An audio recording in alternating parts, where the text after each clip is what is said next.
গেটের সামনে দাঁড়া করেন, গেটের সামনে আমরা পিছনে না রতন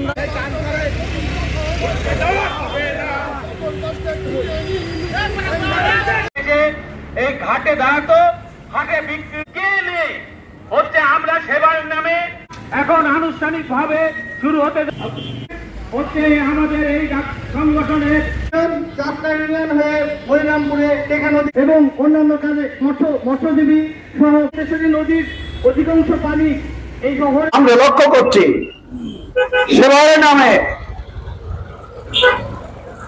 হসপিটাল বসিয়ে নদীর মাঝখান পর্যন্ত দখল করা হয়েছে।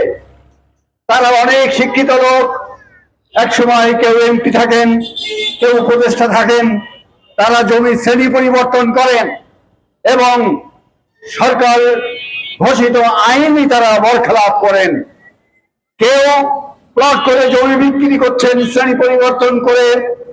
আমরা সরকারকে বলেছি যে উজানে ভৈরবের নদী সংযোগ দেওয়া হোক, মুক্তেশ্বরীর সাথে ভৈরবের সংযোগ দেওয়া হোক, মুক্তেশ্বরী সংস্কার করা হোক এবং এই দখলদারদেরকে তিনি যেই হন না কেন তাদেরকে আইনি আমলে আনা হোক। যারা শ্রেণী পরিবর্তন করেছে